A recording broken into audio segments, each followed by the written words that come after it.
So this is the last hour. This is the end of DeuX Day 2, and we're going to end it with a roundtable discussion with our guests here, some that you may be familiar with and some that you will be familiar with tomorrow. And so we're going to talk about various topics, trending topics that are affecting game developers the last 6 months or even the past year. And this is also a fun way to kind of get involved too, if you're viewing this, to kind of feed us topics that you want us to discuss. So I have topics of my own that I want to get started. But at some point, if you guys want to shift gears and want to kind of give your own suggestions and want to know our speakers and my thoughts, go ahead and start feeding them in the Twitch chat or Facebook chat or wherever you are watching, and we will get to it. So without further ado, I'm going to first unmute our guest here. Jay, do you hear me? Yeah, but I had me muted too. All right, I hear you. So I am hearing everybody, which also means kablamo. Wait 1 second. I'm shifting it. There we go. Bam. And this is how we get involved as a group. As you can see here, we have Jay here. That ended the Brady Bunch thing. Yeah, we ended day 1 with Jay, and tomorrow you're gonna meet with Alex. Alex, can you guys actually kind of go over if they missed day 1? Or haven't seen the agenda for tomorrow, kind of introduce yourselves to our viewers out there of who you are. Do you want to go first, Brennan? So people know me. I'll go first. But go ahead, Jay. I'm Jay. It's the end of the day. I'm having a nice drink. I'm on the business side of the industry. I've been doing it for 20 years. Worked as an agent, a publisher, a developer, and now I run a consulting firm. And so we do business and marketing and licensing consulting for all kinds of companies, but more importantly for DeuX, we also run the Indie Game Business podcast and online event where you can learn everything you need to know about business and marketing and licensing in the industry, and you don't have to spend a dime unless you go to one of our events. It's a little cheaper. But yeah, that's me.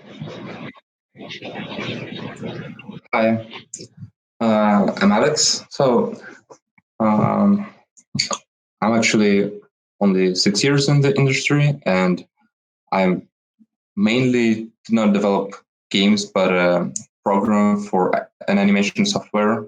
But I did participate a lot in the technical details of our games, and we have the company is doing mobile games. It's mobile fighting games and mobile parkour games. Before that, Vector and Shadowfight 2 and now Shadowfight 3.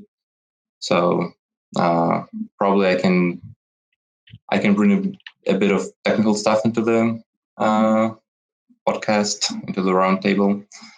So if there are any technical questions, I think I can answer. Yeah, and I have an applied math background.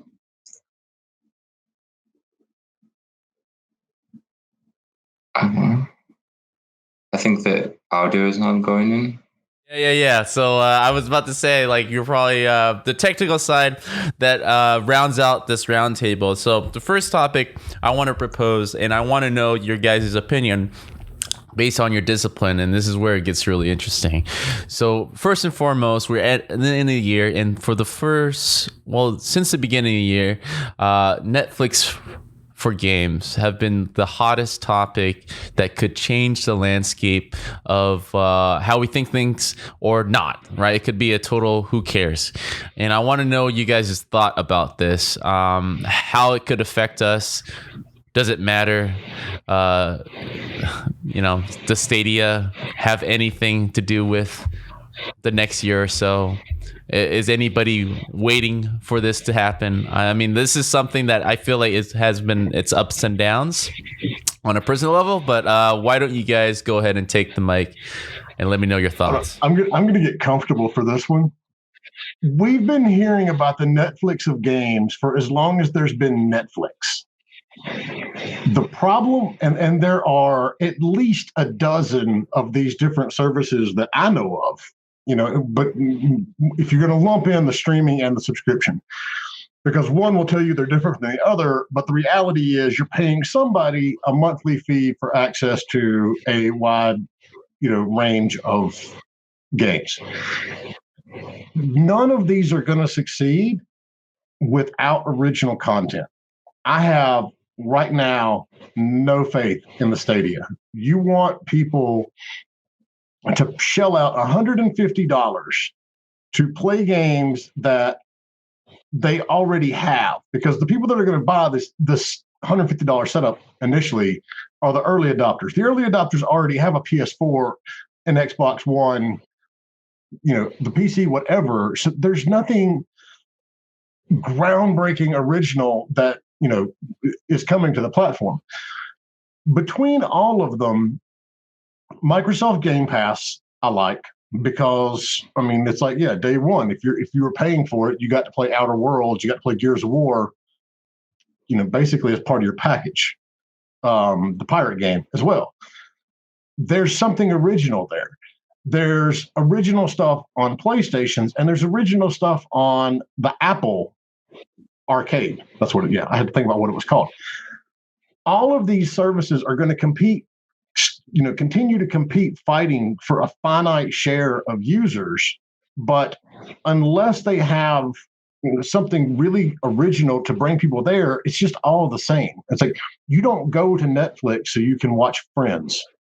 You go so you can watch House of Cards or Orange is the New Black or the Marvel shows, things that you can only watch there. These TV services get that. That's why HBO pays millions and millions of dollars for Game of Thrones. But these streaming and subscription services in the industry haven't seemed to get that yet, with the exception of Apple. Microsoft is releasing the stuff on there that they already had, but Apple's the one that's going out and actually buying and paying for rights to get this stuff as exclusive. Excuse me there. The other side of it is, as an indie dev, you have to be very careful about getting involved in one of these, because most of them are going to pay you based on the amount of time somebody spends playing your game versus the time they spend playing everybody else's. Well, if you watch people play that are engaged in have these subscription services, they may play some indie games here and there, but they're generally paying it so they can play Outer Worlds or the big AAA titles. So, I made a comment on Twitter when Google announced their Play Pass, and I said, this is fantastic for Google. This is fantastic for consumers. It is not fantastic for indie devs. And one of the guys at Google argued with me that, well, it's not, your payments aren't just based on time spent playing. And I'm like, okay, well, then what are they based on? And of course, they wouldn't go into it because it's all NDA stuff. But the reality is we've been hearing this Netflix of games stuff for a decade. It's a matter of when is somebody going to step up and really start saying, okay, look, I'm going to develop a AAA product that is only going to be available on this streaming service. That's when we'll see a true Netflix of games. Because otherwise, didn't we have the Netflix? What was the service that you could buy? It still exists. I saw a commercial for it the other day where it was literally just like Netflix for movies, except you order games through the mail. But anyway, that was the original Netflix of games. It was literally the same thing. Gamefly, right? Was it Gamefly? Yes, it is Gamefly. But yeah, that's my rant, Brandon, because this has been one of the things that I've seen on and on and on over the years. And then, Google got all excited and they did a big announcement at GDC, which was not an announcement at all. And it's just completely underwhelming. And then you got the fact of Google has a very good track record of dropping projects. So if it doesn't go, then they're just going to pull the plug on it. And so I think their reputation and their lack of really top-notch exclusive content, because I think they have exclusive content, but it's not like anything anyone's getting excited about. I think that's their biggest problem.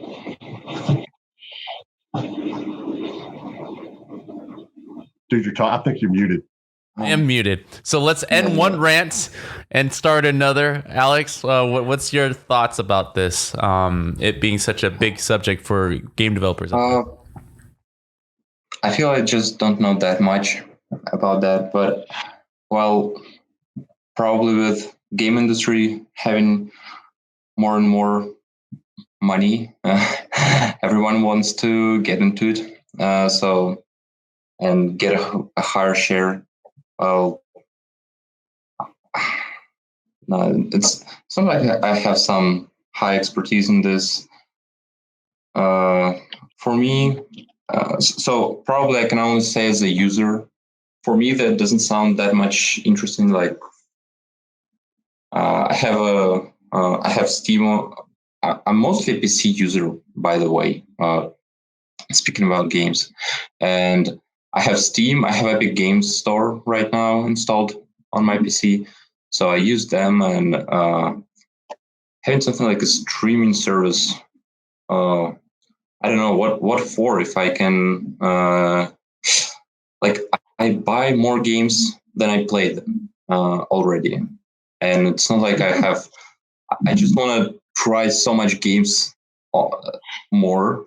I just want to try those I already bought. So yeah, I wouldn't say I see it like as something really cool, but who knows? They have a lot of money to waste. So if maybe in the future for younger people who maybe want to try more games in time, I don't know, but it's not like I have a high expertise in that.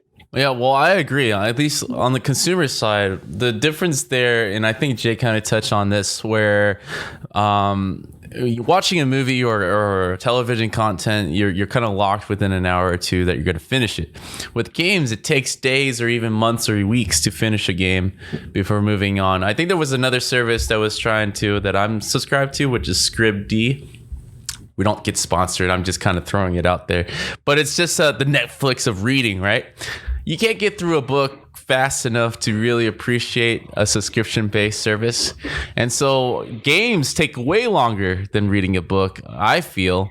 And I think on the consumer side, it's going to be very difficult for us to really justify the price after a certain amount of time. So right now, this test model before even Stadia is something that we're seeing, although there is a streaming element to it. But the Xbox Game Pass, right, is something I'm really liking right now. But at the same time, I think someone on the chit chat is actually kind of sharing this point where Dane Thane saying that with the sub, he feels compelled, right, to kind of complete the games. Otherwise, like what you said, Alex, we most likely kind of just, we have so much more games than we can actually play. We kind of just let it sit there. And so with the streaming service, like how much of it are we really playing? Maybe besides multiplayer games, right? But that's the main problem with streaming. It could be a very laggy experience where we're not there yet. We don't have Korean internet that everybody can play freely. So there's a lot of trouble there that I'm seeing. Mm-hmm. That is the difference between the streaming and the subscription. Even though I lump them all together, they're not exactly the same because you're not actually streaming the game when you're playing it on Game Pass. You're downloading it and then playing it. So your internet speed doesn't really matter. But I mean, it's like Dane said, you get the access to this thing, and I have access to it. I mean, it's like they announced it at E3. It's like $4.99. Play all these games. I'm like, yes. But, what do I play? The Outer Worlds. There are a lot of good indie games on here. But like he said, when you're paying $4.99, $10.99, $14.99 for these things, you feel obligated to play the $50, $60 games that are on there. And so if that business model back to the developer is based on the amount of time that somebody spends playing it, no one's going to spend time playing it. And so that's where it gets, really dicey as an indie developer going and doing one of these things. Now, the other side of that is if you're an indie dev with multiple titles that are already released and you're in the long tail of one of your previous titles, including them in one of these streaming services can be a way to market your other games. But it's not something I would look at to actually drive a lot of revenue for you. Yeah, and it's actually the interesting part where I kind of value the upside or possible upside is the indie dev side of it. But even then, I'm not exactly sure that the streaming platform is going to fully embrace and help out indie developers, like you said. I think initially, because of exclusivity, like what you mentioned, we go to these streaming movie platforms because of the exclusive content. That's the only place you can get it. I definitely agree with you there. Stadia is not there yet. It's going to take years, if they even have the patience, to create some first-party software that the PlayStations and the Xboxes and the Nintendos have built over generations of consoles and iteration. They built like these trustworthy studios that are able to kind of rely on the experiences to create content or compelling content that people want to buy. And it's, as we've learned at least 2 days into this conference, game development's hard. It's really tough. And to think that you can just buy people and bring them to Google and think that you're going to have a winning formula, even though they have like strong titles under their belt. The team dynamic is such an important element to be able to kind of deliver content that makes sense for everybody to kind of buy into. So I do feel, unless Google, and like what you said, Jay, has the patience to kind of see this product through, which they've shown in history they don't. They kind of kill off their own projects pretty quickly. I don't know. I'm just afraid that the Bay Area is going to be seeing an influx of game developers that moved out to work on Stadia and are quickly going to find themselves without jobs because Google doesn't have the hindsight to look forward. How is that different than any other day in the Bay Area? I know. But like, I definitely want to see and what the indie front looks like with all this, right? I mean, is there, like, in a great sense, and people complain about Spotify not really paying, to the smaller music bands out there, the rightful amount, right? But when we talk to more individual artists that actually own their labels, they actually do like a fair cut. But it isn't like the Spotify. The Spotify model is the model that most creatives want, right? They always refer to the Netflix, which is, hey, here's some exclusive rights up front, create the content, and we have this amount of years instead of like pay percentage per stream, right? Which is a tougher model to kind of emulate and keep a hold of or keep track of.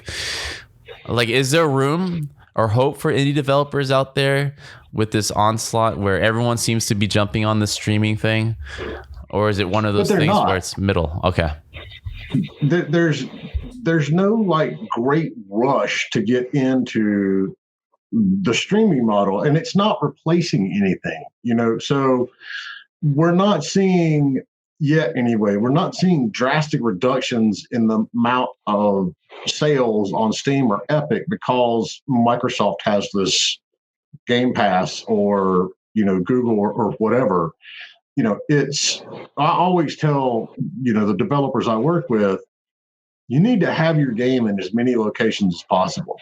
You can't sit out there in today's market and say, oh, I'm going to release on Steam and everything will be fine and dandy.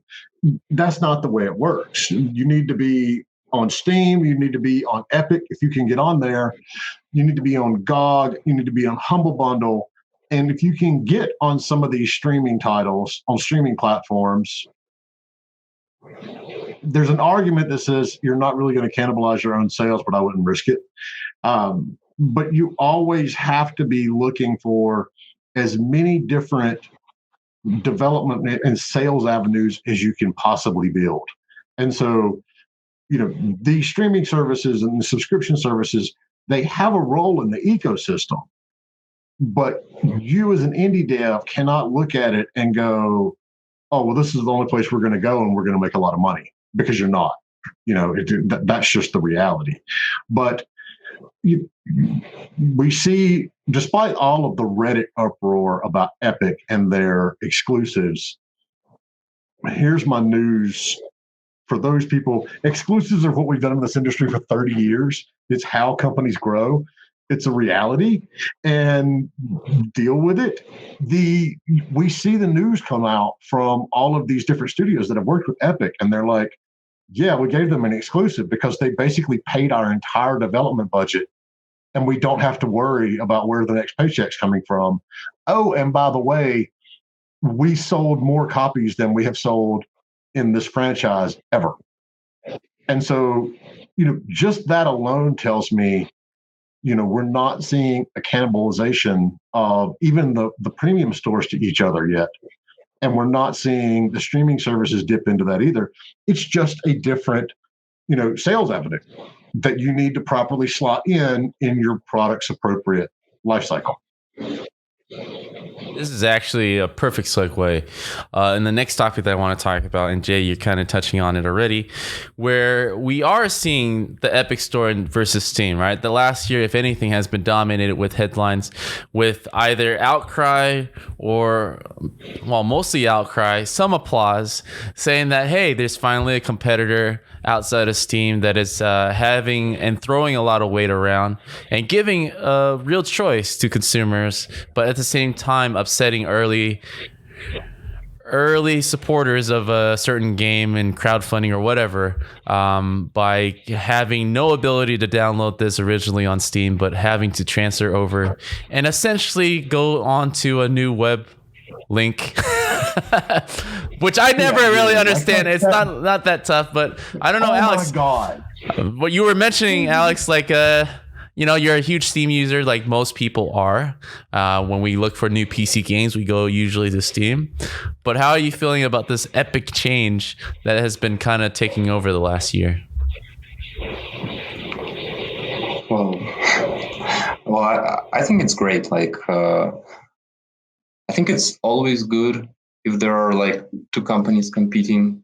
Like, I use Firefox, and yeah, I have sometimes problems like with the Vimeo.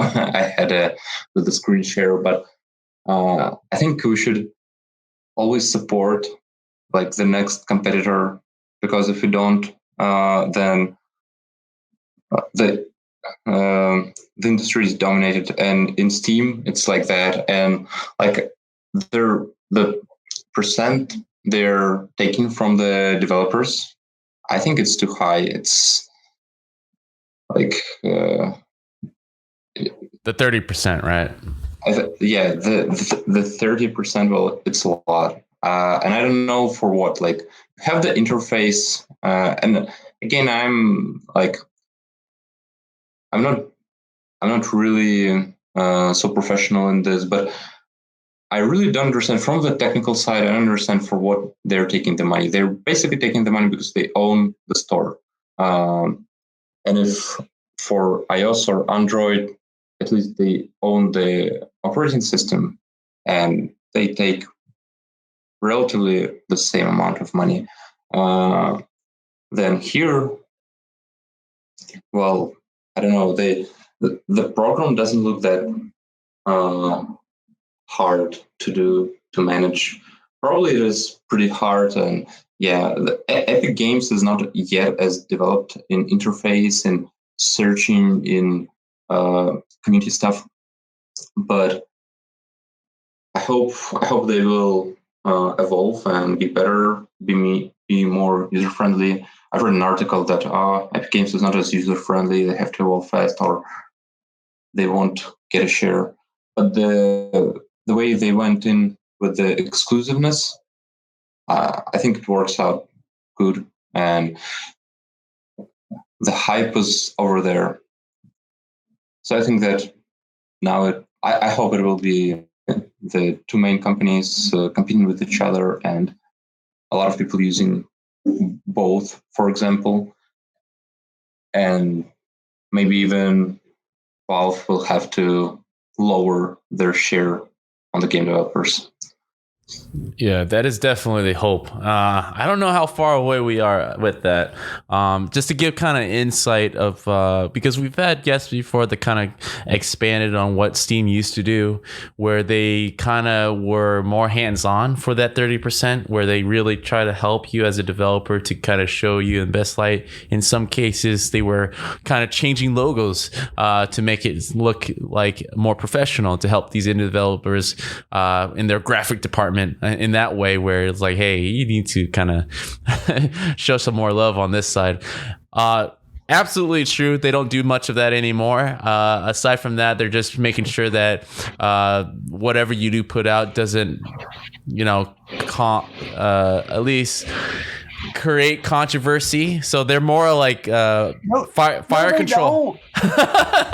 They wait until it does cause controversy, and then they go, "Oh well, we're not going to do anything about it." Right. We have an open platform. No, without a doubt, Steam absolutely used to be worth 30%. Yeah. But that was in the days when you released something new, it stayed on the new and trending list for more than 48 minutes. And you would be up there for a few days. Mm-hmm. And now they open the floodgate, and that's not the case anymore. And so it's not as much that they're not, because they didn't help everybody with their logos. They helped who they felt they needed to help with their logos. But you could justify it back then because there was a lot of, passive marketing, for lack of a better word, that you could get off of Steam because you would be up there. But now that's not the case. You're going to be up there for 30, 40 minutes, and then it's going to be replaced by something else. So but keep in mind too, 10 years ago, we used to give Big Fish Games, because we did a lot of stuff in the casual hidden object market, and there were,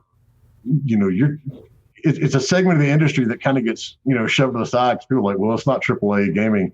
Yeah, well, those games were making millions of dollars each, and they cost about $150,000 to make. It was a huge market. Big Fish kept 70%, and you got 30% as the developer. And so, when Steam came out and said, we're only going to take 30%, everybody was like, oh, wow, it's amazing. But, that, like you said in the last segment, the industry evolves. This isn't something that changes like every 2 or 3 years. Tim came in, and Tim's been, extremely critical of Steam for years. And he dropped the gauntlet and said, we're going to waive your Unreal fees, and we're only going to take 12% because that's all we think we really need. And it's going to, at some point, there's going to have to be some pushback from Steam, and they're going to have to acquiesce. But right now, Epic hasn't got enough stuff going on to really, to cause it yet. But it'll happen. It will happen. I think at the Steam that it's going, I'm finding myself checking Epic Store like every month because they're giving away free games, like solid games. I got the Batman trilogy for free, for God's sake. I was like, no, but I'm just bankrolling that. But that's what I mean. Like Anthony said, we have all these free games and access to all of them. And yes. I still sit down and play Civ 6. Because that's the one that I keep coming back to. And it feeds into the problem that the industry, these like big movers, like Google or Facebook, think that we're needing to move. It's like the reality is we have more games than we can play, and this is before me having like all these Steam games that I haven't played yet. Now I have this Epic library that I haven't touched. I just have games. If I just sit still, I have like 2 to 3 years of games of, if I had 8 hours a day, have to go through before even thinking about going to a subscription route. So that fact alone, I think a lot of gamers share, where on the user front, it sounds like a neat idea. They would really have to sell the exclusive content for me to want to play on my phone, essentially. Like the biggest benefit that I see with streaming is that I can take my mobile phone and play AAA games, right? That's the only hook I feel if they get the lag-free experience that they're promising. But aside from that, it's going to be a hard convincing buy for me to trust Google to feed into these content that I'll never own. I just don't think they have I don't think they have the longevity to keep with it, because you're talking to a guy that has a Pixel phone, right? And it's a successful phone, but until I do too. I've got one. I love it. Yeah, but until the Pixel 3, I was like, oh, maybe they are gonna stick with this. It took 3 phones for me to trust, like, maybe Google is gonna finally stick with this. But that's what the Google brand is to me nowadays. It's like, they have this new neat idea, but you know, you gotta have to wait for a few generations for it to really stick. And it's one of the reasons why I'm in North Carolina, where we got Google Fiber in some places, and then they started doing it in other places. And right about that time, they were like, "Well, you know what? This doesn't really make sense. We're not going to do it anymore," and it caused a gigantic issue. But that's my concern, is that they sit down and they go, "Well, not enough people paid $150 for early access to this, so let's just tube it and we'll do something different." Yeah. Well, I kind of want to throw this question around to you guys too. Like, I thought when the streaming wars kind of started with this promise of like this service that allows you to play unlimited games on a monthly basis, right, was the answer to that saturated indie development market, right? There's so many games out there. How does anybody hear of them, but much less play them, right? Is there hope to kind of fix this on a consumer level if the streaming thing isn't the answer?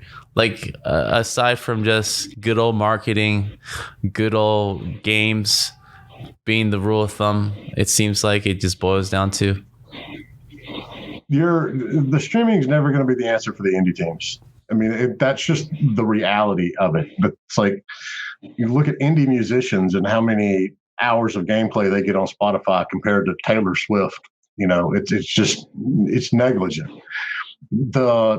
One of the reasons we do our podcast is because I've been getting the same email or phone call for 20 years. And it's the developer that calls me and says, "We've got a game launching next week. We don't have a marketing budget. How can we promote it?" And my answer is, you can't. Find whatever deity you want to pray to and start, because that's the only thing that's going to help you. Until developers realize that marketing is a very, very major component of running an indie studio, no amount of streaming and no amount of new stores out there is going to help anything. If you're an indie dev, you have to start thinking about marketing your game the minute you start making your game. That's the only way you're going to make it. The day, like I said earlier, the days of we made a game, let's put it on Steam and we'll watch the money come in, they're dead and gone. And that's not going to be replicated anywhere else ever. You as an indie team, if you're not going to go get a publisher and you want to be truly indie and self-publish, you absolutely have to market your game, build that community, and handle it on your own, because nobody else is going to help you with it. It's on you. Yeah, I think that's the rule that everyone has to boil back to. There's another topic that I want us to kind of discuss about, and I want to know your guys' opinion. Let's say we do crack the nut, right? Let's say we do have a game that is catching at least a community that is interested, right? And I feel like the bigger game studios have been in hot waters in the last 6 months. EA, it always seems to be the case with loot boxes. So loot boxes actually have been creating new laws the past year because it's been equating to gambling a lot in the States. I don't know, Alex, if you're familiar with this, but the idea is that selling small content for randomized things that the buyer has no idea what they're going to get is causing a lot of parents a lot of headaches, because they are fighting bills that are well over hundreds to thousands of dollars by their children trying to get that FIFA player that they've been trying to get. But also other things where they're trying to buy extra content that they have no idea what they're going to get until they finally get it, which is, again, poor poor business. So what are you guys' opinion about this looming thing that we used to call DLC, but now it's loot boxes? I'll let Anthony go first. Okay. Okay. Well, first of all, like I come from a mobile game development where this is very, very popular, and I think it's mainly here where the loot boxes are blooming and spreading. And to tell the truth, I think it's sad that measures from top have to be taken to control this type of behavior. But of course, there are children, first of all, that are just they're not ready yet to control they're not earning money, they're not controlling the finances. They can't understand that this kind of lottery, it's something like a lottery, and lottery is something, it's always associated with something bad, and that's basically because it makes money out of nowhere. And here people just found a way to multiply the income by using good old psychology strategies that get money out of people because people are not that good with math in their head, and they just use it and get a lot of money. And what can I say? It's like, I don't like the idea of this lotteries in real life, and I wouldn't like them to come into games. But the reality for game developers is that if you don't use it, if it's not forbidden and you don't use it and other people use it, then this other people, they get all the money, and they have more power to market their games, for example. So they will dominate on the market. So as for me, for now, I think limitations here coming from the top are okay. But it would be great if people just, and I think this stuff is evolving in the community, that people see something bad and they say about that and they create negative reputation, and the game, like, the sales go down.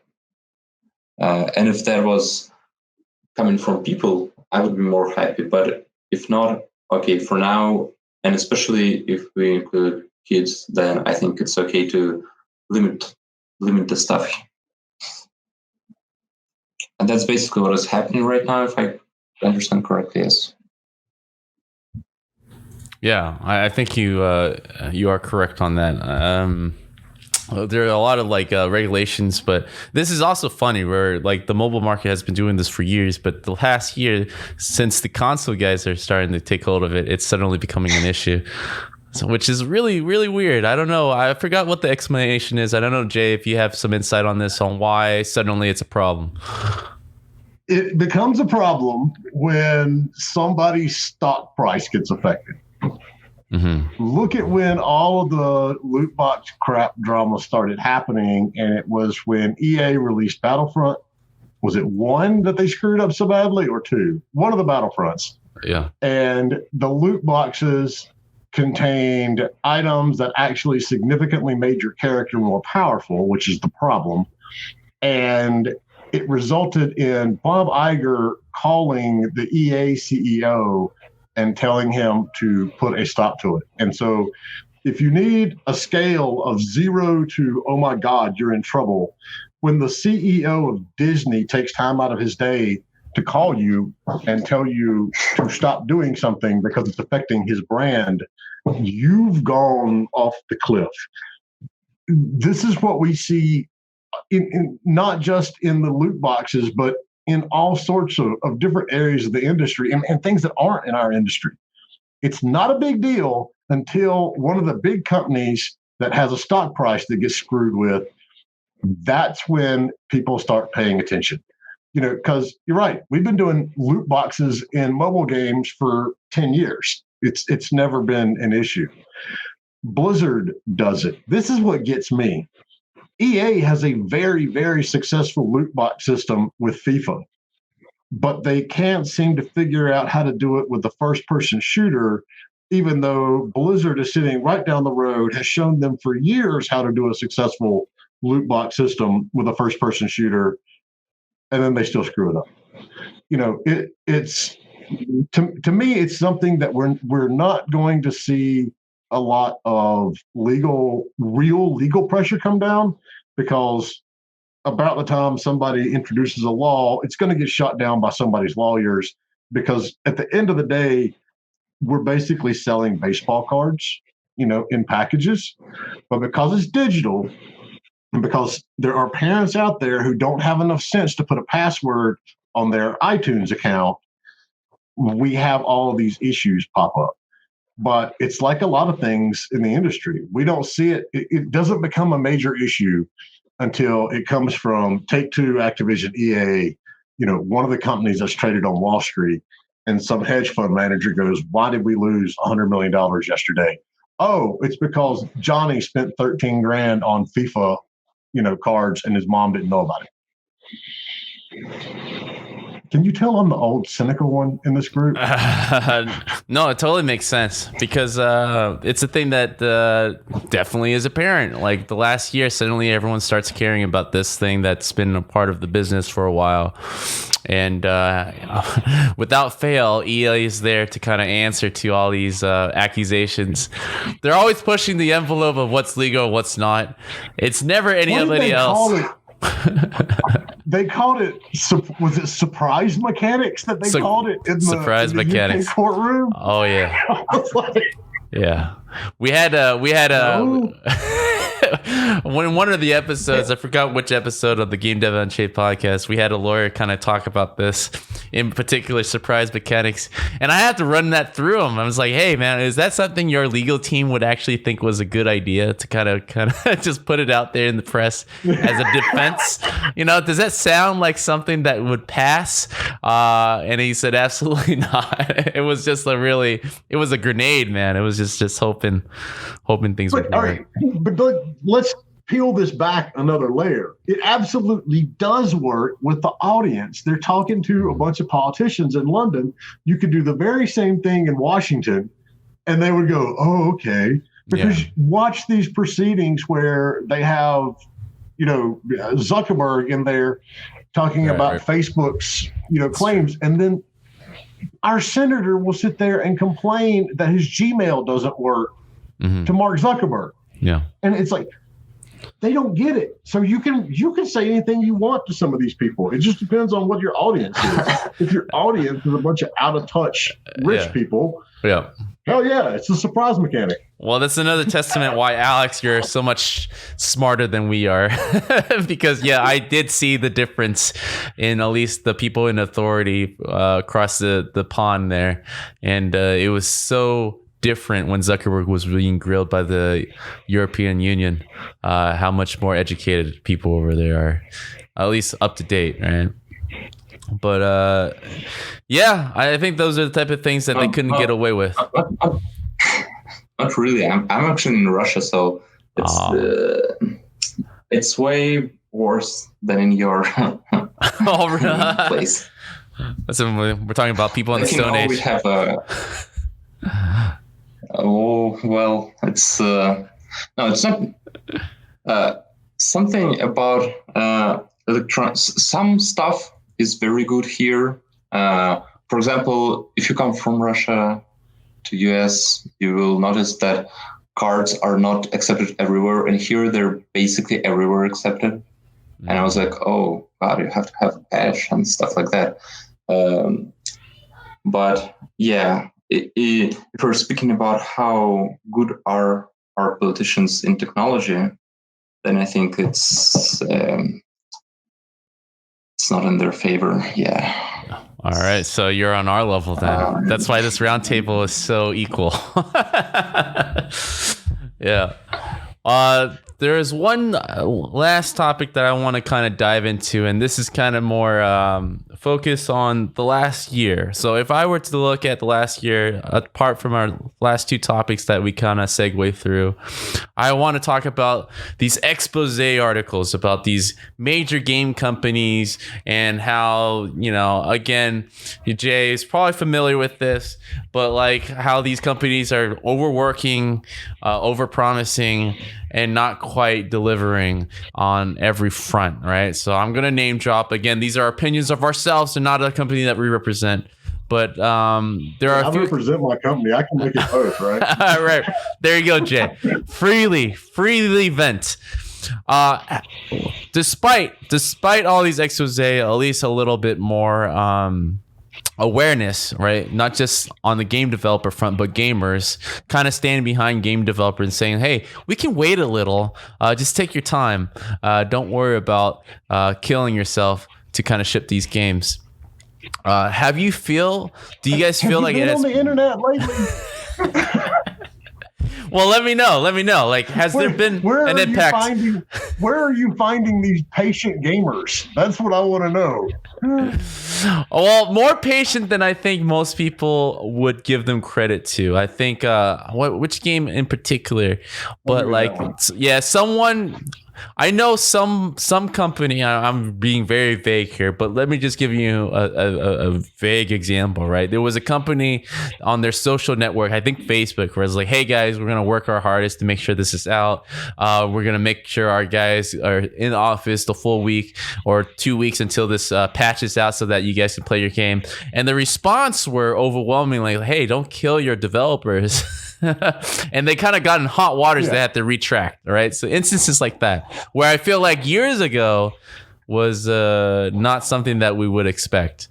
But do you feel with all these news the last year overall have made an impact in how employers treat their employees and how gamers expect their games to be on time or not? You want to go first, Alex, before I go on my rant? No, you go. Ran away. I think something else. No, go ahead. Let Alex go. All right, Alex. Okay. So, well, first thing, I always read on the articles that the productivity and the time you spend on work, they're not as correlated as it might seem. And you understand that when you come to the office and you see not everybody sits down and works the 8 hours they have to work. Yes, they go for coffee, they do that, they do this. And speaking for myself, certainly there are times when in 1.5 hour I do, or in 2 hours I do more than the other day. So I think that the productivity is not correlating that easily with the time people spend at work. Although, of course, yes, when you're speaking about the stuff especially about bug fixes, it's something it's more about the cycle of development, I think, because you do something, you let the testers test, then they return the results, and you have to fix some very minor, small stuff, and so on. So yeah, probably overworking will help here, but largely, I do understand this idea. I have a lot of games I have already bought. I can play. It's more interesting for me to receive a well-done game than to have a game in this time and at this particular time. But I'm not sure everybody's like that. I think I don't know the percent of people, but if you take me that was in school, then I would probably be a guy who says, "Oh, come on, work faster." So I don't know the percent of people who are really supporting that the idea that you can just develop for a longer time, but do everything better. But I do remember, connected to this topic, that I think Epic removed Unreal Engine Trello board, or not Unreal Engine. Yeah, but they removed some. Did they really remove the Trello board? Go ahead. Oh yeah, sure. Sorry. Yeah, so they removed it because they were sad that they don't make it in time. And when at our I had no idea that they removed their. Yeah, I didn't know they removed their Trello board. Is that real? Yeah, they removed it. And every time at our company, like, we don't meet the the time limits, and like, or somebody's complaining, and we have a Trello board for Cascadeur, and a public Trello board, and people are like, but we didn't put the card as fast as we should. And I'm like, oh, come on, guys. We're a small group of people doing this complicated stuff. Don't worry. Even Epic, come on, they have as much money as they want. They give grants, like a lot of money to developers. They have a lot of money, but they still cannot meet the time limits. So don't worry, guys. Yeah, I mean, it's definitely one of those things that kind of bite their own butt. One of those things that... Go ahead, So Jay. I'm going to take the unpopular opinion here. And Brandon, you've worked in these big AAA studios. I never have. You've gotten more hands-on experience with this than I do. My problem is at the executive level and at the PR level, all of these companies go, we don't make anybody stay late. Anyone can leave when they want to leave. And yes, officially in the employee handbook, I'm sure that's what it says. The reality is there is a systemic issue in this industry and it comes from all of us up the food chain, from the new people in QA to, engineering to art, everybody, we have to crunch because that's what we have to do. This is the industry. And I don't want to leave because, Sarah might see me leave and then they're not going to like me anymore. Until we, as the people working on all these games, sit down and say, my family is more important than this job. They can't literally fire you for it. They probably will, and they'll find some way. But the teams have got to start, standing up for themselves and leaving and going to work. And I know it's hard, and I'm not blaming the developers for this. Let me be very clear about it. This is something we've seen for 30 years. This isn't like a new fad where, oh my God, what do you mean somebody worked, all these 100-hour weeks on Red Dead Redemption? This has been a part of our industry for as long as we've had an industry. And it's a systemic issue that has to start all the way through these companies, not like just at the top. The companies that are doing it the best are the indie studios, small studios where you can look around and everybody and you trust everybody. And, they can say, it's 5:00, go home. They're not up against some stupid quarterly projection that somebody with an Excel spreadsheet sent to Wall Street last month. And that's where a lot of these problems come in. We live in an industry of digital distribution now, and that's not the way it used to be. This crunch crap started because if you wanted to have a game on the shelf for Christmas, it had to be gold mastered August 31st. And if it wasn't, then you were going to miss it because it had to go and be manufactured, and the boxes had to be made, and they had to be sent to the distributors, and the distributors to the stores, and all this other crap. And you didn't have time before Black Friday. Now we live in an age of ship it when you want to. It's all digital. And most of these games are going as a service anyway. So you know what? If it's not ready, then call it early access, get it out there, and then start adding the content to it. But I love the fact that these exposés are coming out, but then I sit back and shake my head. It's like every time Kotaku goes, "Oh, we have this exclusive on blah blah blah," studio. Brandon, you know this. Pick up the phone and call the next studio. The same shit is happening there. They just haven't leaked it to, nobody's run out and told Kotaku yet. It's infuriating. And I see when the last batch of the stuff came out, and I saw it on our own Discord server, made the comment about, you shouldn't be working 12 hours a day. And there was someone, and I'm going to say it's a kid because I'm old, and, they weren't in the industry yet and they were in college. But he's like, I wish I had the opportunity to work 12 hours a day on a game. And I'm like, that's part of the problem. You shouldn't feel like that. I get it. I worked ridiculous hours when I was, in my early 20s. But as you get older, you realize that that's not the key. It's like you were talking about in the last segment. You like to hang out with your kids. I like to hang out with my kid. I only have one. It's a matter of you don't get to that point until later. And unfortunately, we burn people out so fast by making them work these ridiculous hours that they never actually stay in the industry to the point where they have a family. Because either they have decided earlier on that their family is more important and they got out of the industry altogether, or they decided their career was more important and it tore their family apart. And it's ridiculous.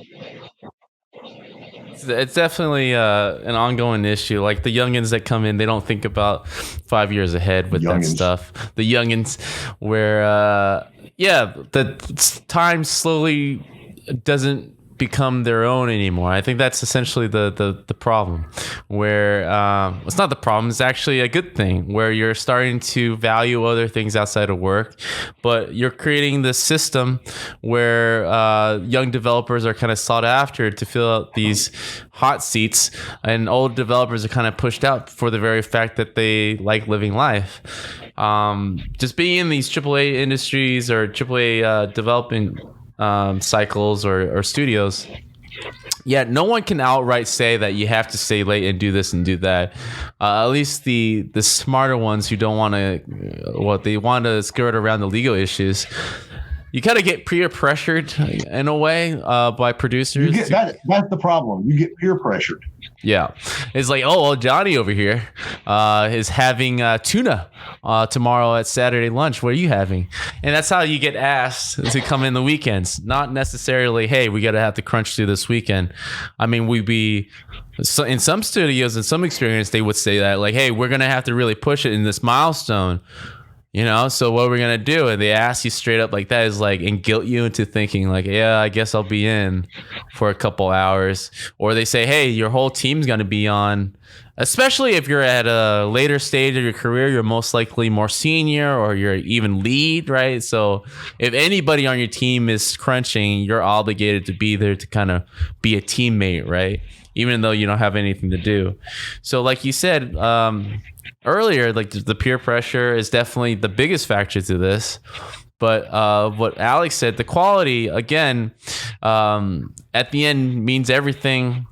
And a lot of times, like we said, you have diminishing returns the longer you spend on something throughout the day. I can probably at my age, at this stage of my life, give like a good 12 hours Monday, but that's it. Like that means 3 hours Friday is what you're gonna get, because it all balances out in that way in terms of energy level. Because I've been in the industry long enough to know that, how useful I am when I start working like that. But also I understand too, deadlines won't shift, but I make use of the 8 hours or the 7 hours dedication so that I don't run into problems later where I have to push it or crunch, right? So this is unfortunately a thing that I think will never end on the game developer side. Hopefully, I hope it does, but I hope it does, but like there is just no. That's why I was hopeful with the streaming thing being a solution where technically there's no deadlines or whatever, right? We're all digital now. I remember the time during that transition where, like you said, we go gold standard because there was a rush to get things in store, and because our whole marketing department and the whole future of the studio depends on that. But I remember that shift where we were basically shipping out empty disc with fancy covers because day one patch is 2 gigs of downloads, and it was okay. It was fine to get to that last hour. Fault. Yes, that's what you're saying. Yes, but it's that's your fault that I have to go buy a game and then spend 3 hours installing it to my PlayStation. That's the gold standard now. It's like a day one patch, but that's the reality. If people, if you're streaming isn't going to fix it. No, it isn't. If anything, it's going to push us to work to put more content behind it because we can get away with it, and that's, I think, I like burning producers, but that's a very producer mentality. Well, all right. So my hope is that if enough of this stuff comes out, and it's going to have to be like a new studio getting outed every month for about 2 years, probably. But if this continues to come out, we'll end up with a generation of developers who don't, look sideways at their coworkers if they work normal hours. And we end up with a good batch of middle managers who don't sit there and go, oh, no, you don't have to work this weekend, and then walk off because it's implied that, you absolutely do have to work this weekend. But all of these exposés are good because none of this is news to us who work in the industry. It's like, oh, what, somebody worked on Fortnite for like 2 weeks straight and didn't sleep? Not surprised. That happens on every game. But to the consumers and to the rest of the world, it's not normal. And it is new to them. So quite frankly, I hope they continue to do it. And, I hope they continue to put these things out there because eventually it's going to have an effect. But streaming isn't going to save it because games as a service absolutely didn't, save it. So, streaming is not going to help. But it's going to have to be an internal issue throughout the entire company, not just the executives going, oh, no, you don't have to work, more than 40 hours a week. Yep. Or we move to Finland where you legally can't work more than that. But I'll agree that the stuff about working more mainly, I think, comes from the top. So somebody thinks like, who puts the deadline there? It's the producer that puts the deadline. Yeah, and then he says, "Oh, but this is not good enough. This is not working, and we have to make this better." And then we have the deadline, and so, it's sorry, guys. All right, so what do we have? Someone who there are no other options. It's not always the producer, because I've been a producer and I've been an executive producer. The deadline that the producer gives you is based on a deadline the producer has been given by the executives, which typically came from whoever was building out. You're all the same to P&L us for the year, and that's the thing. It's different, There's somebody, and this is why I said it all depends on whose stock price gets screwed up. That's when we're going to have this thing pop out. There's somebody in that office that is telling, in their quarterly financials that Call of Duty Modern Warfare is going to ship November 1st. Now, they're 9 months out when they're telling them this, and they're, hoping it ships November 1st. And so that gets passed down to the executive producer, and it's like, look, you got to get Call of Duty to ship November 1st. And so they start building their schedule out, and they hand it down to the producer and go, this is what I think you should do. And the producer's like, holy crap, nobody can get all this done by November 1st. We need more resources. Well, you don't have more resources. And this is the way. Can we do an entire show about this, Brandon? Of course, yeah. I see that it can be seen as, oh, it's all the people in the main office.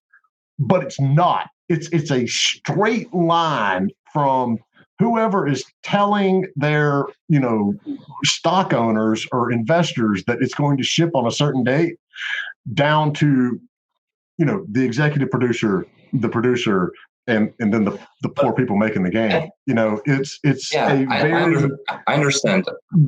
patterned system. I'm kind of a producer too, actually, but and then you get a question like, and by which time will this be done?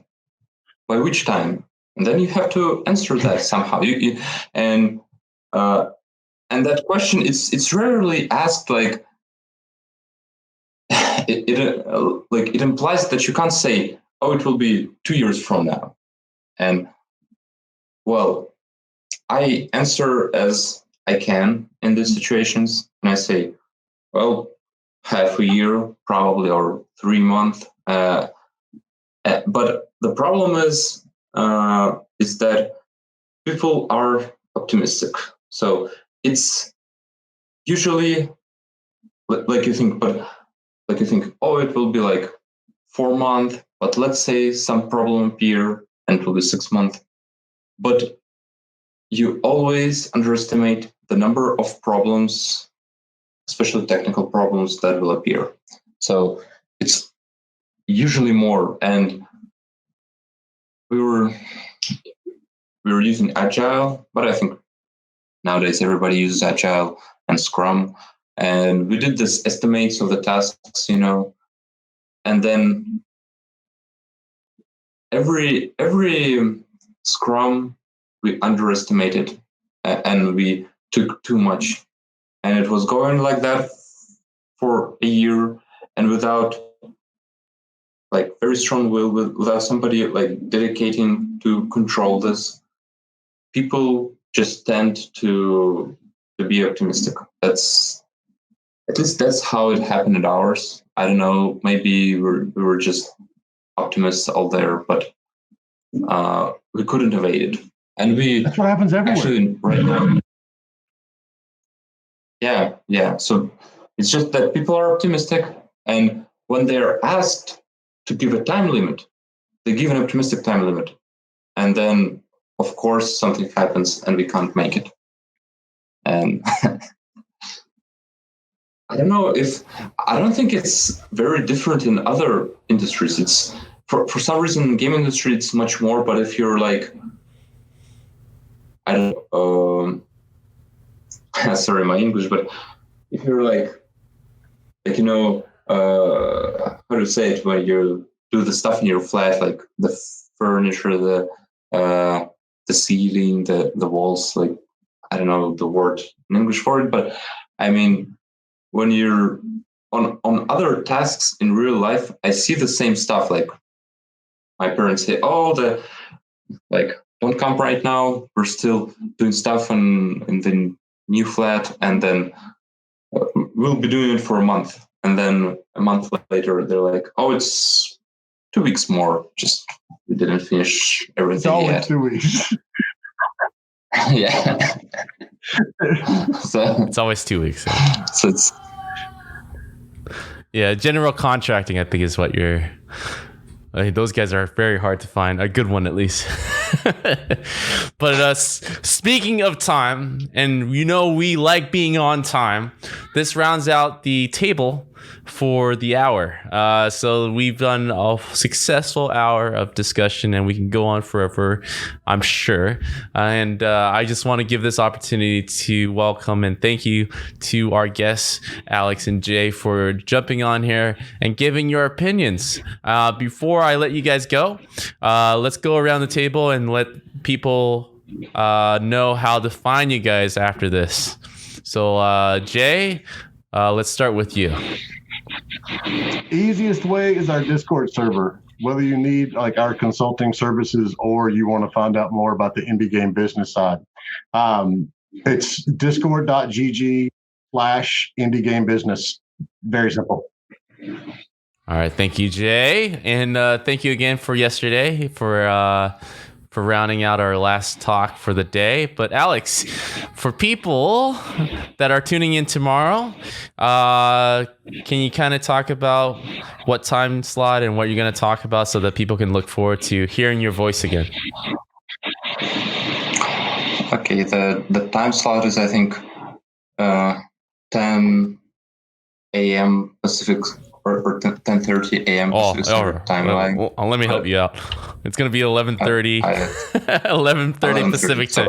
There we go. It's just, for me it will be 9 p.m. 9:30 p.m. So yeah, I'm always confused. It's like it's 2 a.m. here, by the way. So I might be a little sleepy. I'll be talking about Cascadeur, and it's the animation software for creating action animation. And I'll be telling the history, how it actually evolved, why it evolved. It will have a nice bunch of videos coming from 15 years ago, 10 years ago, and etc. How the stuff was evolving, how it was tested, and why we decided to do it, and how we decided to move on from the in-house product program it was to right now we're having a closed beta test, and we hope for it to evolve in a separate project. And I'll be talking about character action animation, what problems are present right now. So and then if you're interested but you won't be able to see me tomorrow, you can always just Google Cascadeur or enter cascadeur.com, and there you can sign up for our closed beta test, and we'll send you all the links to everything we have. We have a Discord too, a forum, etc., etc. And I'm very much looking forward to that talk. The same way that we just finished with our last segment with Jonathan Holmes, how photogrammetry is kind of changing the landscape for artists. Cascadeur is the next big thing since mocap, I think, for animation. Like, animators out there always make fun of them because they're always... they haven't changed their workflow for the longest time. And until I saw you guys' software where I was like, finally, let's get these guys back in gear and start learning again. It was truly transformative, revolutionary. So anybody who is wanting to listen or hear more about the history and why it is going to change not just the game industry, the movie industry as well, or any type of entertainment that's using animation, tune in tomorrow to Alex's talk at 11:30. It's going to be the second talk of the day. And that is it, guys. Thank you again for rounding this table. Would have been lonely without you. And I'm sure people would have been not as entertained if I was arguing against myself. So I want to thank you guys for taking the time of the day to actually coming to join me.